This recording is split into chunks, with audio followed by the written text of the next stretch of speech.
Hello दोस्तों, मैं ओंकार गोस्वामी आपका इस चैनल पर स्वागत करता हूं। आज हम हिंदी साहित्य के आधार ग्रंथ आचार्य रामचंद्र शुक्ल द्वारा लिखित हिंदी साहित्य का इतिहास के वक्तव्य का पोस्टमार्टम करेंगे। आप यदि इस चैनल पर नए हैं तो लाइक और सब्सक्राइब जरूर करें। अब हम इनके वक्तव्य से बनने वाले बहुत महत्वपूर्ण प्रश्न जो कि हर परीक्षा में पूछे जाते हैं उनके बारे में चर्चा करेंगे और मैक्सिमम क्वेश्चंस इस वक्तव्य से जो बनते हैं उनके बारे में चर्चा करेंगे। तो आइए हम चर्चा करते हैं इन प्रश्नों के बारे में जो कि महत्वपूर्ण नोट्स के रूप में आपके सामने प्रस्तुत है। सबसे पहला जो प्रश्न बनता है वह है एक वृत्त संग्रह आचार्य शुक्ल ने किसे कहा है। यह शब्दावली है, बहुत कंफ्यूज करने वाली है। एक वृत्त संग्रह, बड़ा कवि वृत्त संग्रह, बड़ा भारी कवि वृत्त संग्रह, ये शब्दावली सभी के लिए अलग अलग प्रयोग की गई है, तो आपको इसका विशेष ध्यान रखना है। एक वृत्त संग्रह ठाकुर शिव सिंह सेंगर कृत शिव सिंह सरोज जो कि 1883 ईस्वी में लिखा गया था के लिए किया गया है। बड़ा कवि वृत्त संग्रह 1889 ईस्वी में डॉक्टर सर ग्रियर्सन कृत modern vernacular literature of northern Hindustan के लिए क्या किया गया है। अब आगे की जानकारी बहुत महत्वपूर्ण है। नागरिक प्रचारणी सभा काशी ने सरकार की आर्थिक सहायता से सन 1900 ईस्वी से 1911 तक पुस्तकों की खोज का कार्य कर 8 रिपोर्टों में ज्ञात अज्ञात कवियों व उनके ग्रंथों का पता लगाया। ये भी बहुत महत्वपूर्ण जानकारी है और कंफ्यूज करने वाला सवाल फिर आ गया है। बड़ा भारी कवि वृत्त संग्रह, यह मिस्र बंधु विनोद जो कि 1913 ईस्वी में लिखी गई थी, उसे आचार्य रामचंद्र शुक्ल जी ने यह शब्दावली का प्रयोग करके किया है। आगे जो जानकारी दी गई है वो है मिस्र बंधुओं ने उक्त 8 रिपोर्टों का उपयोग इस ग्रंथ के लेखन में किया है। यानी कि मिस्र बंधु विनोद जो पुस्तक लिखी है उसमें नागरिक प्रचारणी सभा द्वारा जो 8 रिपोर्टें प्रस्तुत की गई थी उनका उपयोग करके इस ग्रंथ को लिखा गया है। अब हम जानते हैं मिस्र बंधु कौन थे। मिस्र बंधु 3 भाई थे, गणेश बिहारी मिश्र, दूसरे भाई राय बहादुर डॉक्टर श्याम बिहारी मिश्र जो कि डी लिट और साहित्य वाचस्पति उपाधि प्राप्त हैं, और तीसरे भाई थे राय बहादुर डॉक्टर सुखदेव बिहारी मिश्र, ये भी डी लिट और साहित्य वाचस्पति उपाधि प्राप्त थे। सबसे महत्वपूर्ण जानकारी वह है कि मिस्र बंधु विनोद जो ग्रंथ लिखा गया है उसका एक अन्य नाम भी है और वह नाम है हिंदी साहित्य का इतिहास तथा कवि कीर्तन। यह बहुत महत्वपूर्ण जानकारी है, आपको बहुत कम जगह ये जानकारी मिलेगी। ये जानकारी हमने मिस्र बंधु विनोद जो मुख्य पुस्तक है उसके मुख्य पृष्ठ से ली है।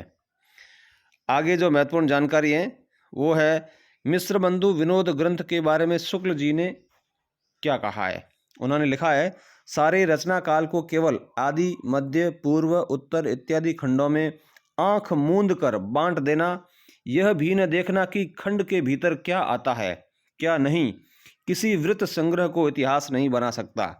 यह वक्तव्य आचार्य रामचंद्र शुक्ल ने मिस्र बंधु विनोद ग्रंथ के बारे में कहा है। यह भी बहुत महत्वपूर्ण है परीक्षा की दृष्टि से। काल विभाजन का आधार 2 लक्षण बताए इसके, रचना की प्रचुरता और ग्रंथों की प्रसिद्धि। ऐसा सवाल भी पूछा जाता है। प्रसिद्धि भी किसी काल को की लोक प्रवृत्ति की प्रतिध्वनि है। यह भी महत्वपूर्ण पंक्ति है। आदिकाल का नाम वीर गाथा काल रखने के आधार ग्रंथ।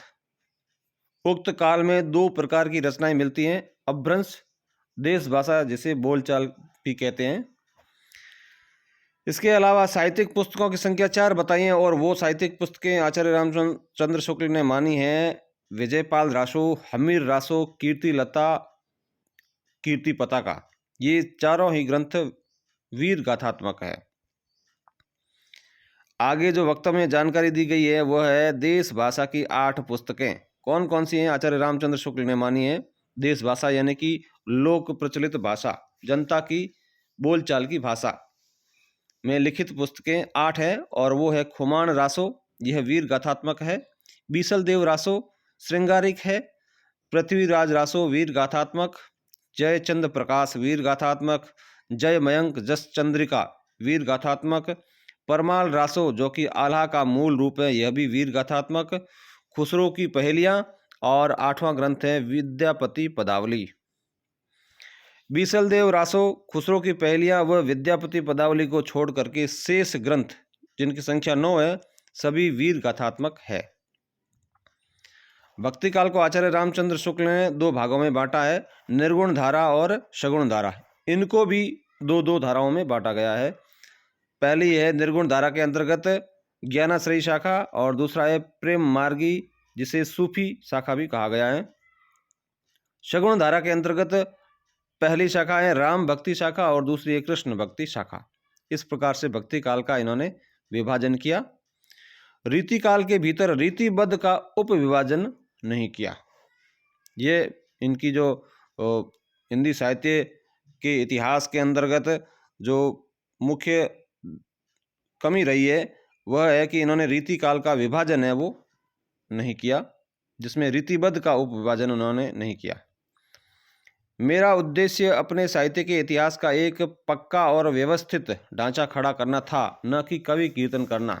यह आचार्य रामचंद्र शुक्ल ने अपने बारे में कहा है। रीतिकाल के कवियों के परिचयात्मक विवरण मैंने प्राय मिश्र बंधु विनोद से लिए हैं। यह भी आचार्य रामचंद्र शुक्ल का वक्तव्य है। आधुनिक काल में गद्य का आविर्भाव सबसे प्रधान साहित्यिक घटना है। यह भी आचार्य शुक्ल का वक्तव्य है। हिंदी शब्द सागर की भूमिका के रूप में हिंदी साहित्य का विकास के नाम से सन 1929 के जनवरी महीने में हिंदी साहित्य का यह इतिहास निकल चुका है। यानी कि जो इनका आधार ग्रंथ है हिंदी साहित्य का इतिहास, वह जनवरी महीने में और सन 1929 में प्रकाशित हुआ। आगे जानकारी दी गई है। प्राकृत पिंगल में सारंग धरकृत हम्मीर रासों के कुछ छंद मिलते हैं। यह भी बहुत महत्वपूर्ण जानकारी है, कई परीक्षाओं में इसे पूछा जाता है। हिंदी साहित्य का इतिहास ग्रंथ लेखन के स्रोत कौन कौन से हैं? इस ग्रंथ को लिखने के स्रोत वो है, पहला है मिश्र बंधु विनोद, जिसके बारे में पहले से उन्होंने अपना वक्तव्य दे दिया है। दूसरा है नागरिक प्रचारणी सभा की खोज रिपोर्टें, जो जिनकी संख्या 8 है। हिंदी कोविद माला, जो कि राय बहादुर बाबू श्याम सुंदर दास BA द्वारा लिखी गई है। चौथी है कविता कौमुदी, राम नरेश त्रिपाठी द्वारा लिखी गई। पांचवी है ब्रज माधुरी सार, वियोगी हरि द्वारा लिखित। और छठी है केदारनाथ पाठक द्वारा लिखित। आधुनिक काल के प्रकरण लेखन में इनका सहयोग किया गया। इन्होंने जो लिखा है उसको इन्होंने अपने ग्रंथ में स्थान दिया है। अब हम जानते हैं हिंदी साहित्य का इतिहास आचार्य रामचंद्र शुक्ल का है। कब लिखा गया? आषाढ़ शुक्ल पंचमी विक्रम संवत 1986 या सन 1929 ईस्वी में। उक्त ग्रंथ में 1940 ईस्वी में यानी कि विक्रम संवत 1997 में संशोधन भी किया गया है। अर्थात पहली बार इन्होंने 1929 में लिखा और बाद में इनका जो संशोधित संस्करण है वह 1940 में आया। हिंदी साहित्य के 900 वर्षों के इतिहास को 4 कालों में विभक्त किया है आचार्य रामचंद्र शुक्ल ने। पहला है वीर गाथा काल, आदिकाल को नामकरण इन्होंने दिया है, जिसका समय इन्होंने माना है संवत 1050 से 1375। दूसरा है पूर्व मध्यकाल, जिसे भक्ति काल नाम भी दिया है, संवत 1375 से 1700 विक्रम संवत। तीसरा है उत्तर मध्यकाल, जिसे रीतिकाल नाम भी दिया है, संवत 1700 से 1900। और चौथा है आधुनिक काल, जिसे गद्य काल कहा है, संवत 1900 से 1984 तक। इन कालों की रचनाओं की विशेष प्रवृत्ति के अनुसार ही उनका नामकरण किया गया है। इन्होंने अपने ग्रंथ में एक वक्तव्य लिखा है और वह भी बहुत महत्वपूर्ण है, कई बार परीक्षाओं में पूछा जाता है। जबकि प्रत्येक देश का साहित्य वहाँ की जनता की चित्तवृत्ति का संचित प्रतिबिंब होता है, तब यह निश्चित है कि जनता की चित्तवृत्ति के परिवर्तन के साथ साथ साहित्य के स्वरूप में भी परिवर्तन होता चला जाता है। आदि से अंत तक इन्हीं चित्तवृत्तियों की परंपरा को परखते हुए साहित्य परंपरा के साथ उनका सामंजस्य दिखाना ही साहित्य का इतिहास कहलाता है।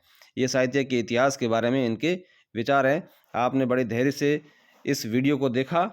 आपको अच्छा लगा है तो आप इसे लाइक और शेयर करें और सब्सक्राइब करना भी नहीं भूलें। धन्यवाद।